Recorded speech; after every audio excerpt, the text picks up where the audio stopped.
행복한 남자, 서머신 몸.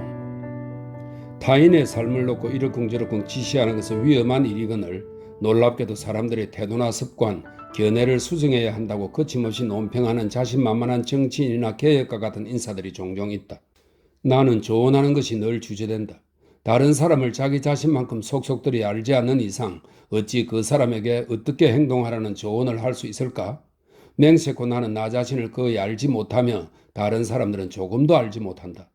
우리는 이웃 사람들의 생각과 감정을 그저 짐작만 할 뿐이다. 우리는 각자 외로운 탑에 홀로 갇힌 죄수들이고 인간의 형상을 한 다른 죄수들과 기존의 신호로 의사소통을 하지만 그 신호의 의미는 내가 생각하는 바와 다른 사람들이 생각하는 바가 반드시 같은 것이 아니다. 안타깝게도 인생은 한 번만 살 수 있는 것이고 가끔은 돌이킬 수 없는 실수도 일어나는데 내가 무엇라고 이래라 저래라 남에게 어떻게 살라는 말을 감히 한단 말인가. 인생은 어려운 숙제다. 나로서는 나의 삶을 완성하고 개선하는 일만으로도 충분히 벅차다. 내 이웃에게 어떻게 살라고 가르칠 생각은 한 적이 없다. 하지만 인생의 여정을 막 시작한 사람들 중에 혼란스럽고 험난한 길을 앞두고 방황하는 사람들이 있어서 내키지는 않지만 마지못해 변덕스러운 운명의 향방을 가르쳐 준 적은 있다. 가끔 사람들은 내게 어떤 인생을 살 생각이냐고 묻는데 그럴 때마다 나는 운명의 검은 망토에 둘러싸인 내 모습이 언뜻 눈앞을 스친다. 나도 한때는 조언을 곧잘 한 적이 있다. 당시 나는 젊은 남자였고 런던 빅토리아역 근처의 현대식 아파트에 살고 있었다.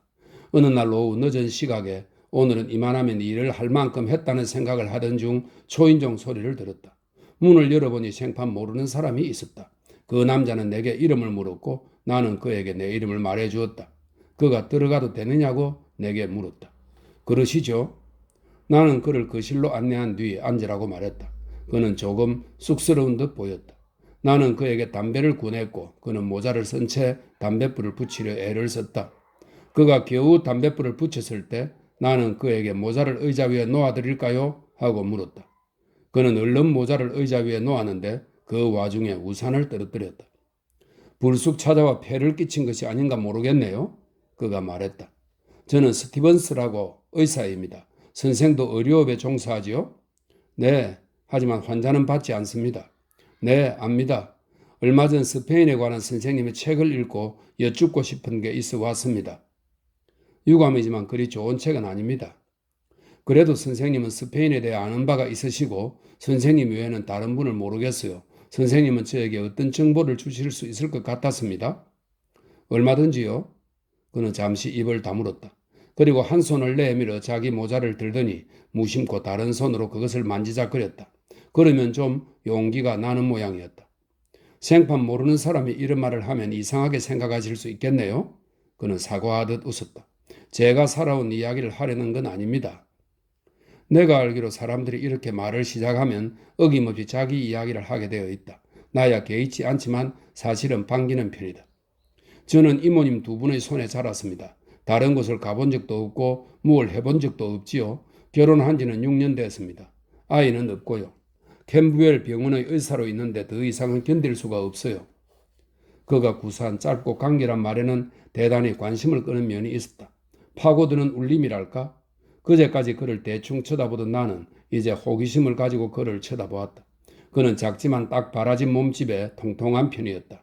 나이는 30쯤 됐을까?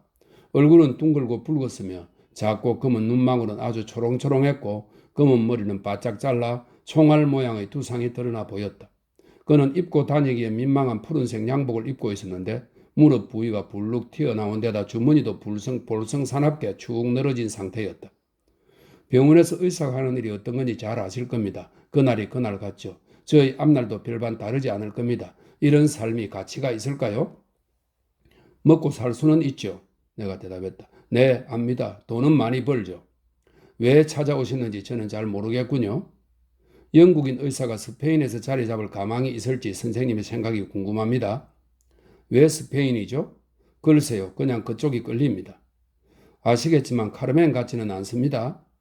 하지만 햇살이 좋지 않습니까? 좋은 와인도 있고요. 색깔이 있고 숨 쉴 수 있는 공기가 있죠. 더놓고 말씀드리죠.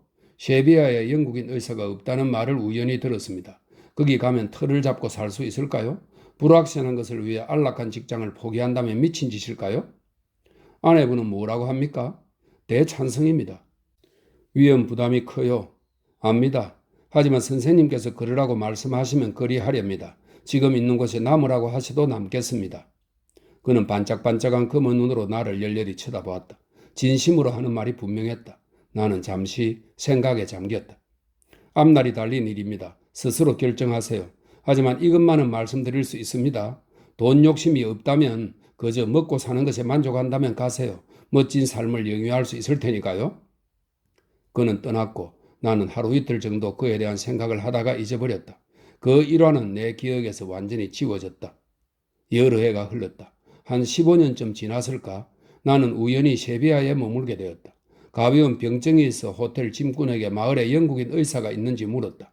짐꾼은 한 명 있다면서 주소를 알려주었다. 나는 택시를 탔다.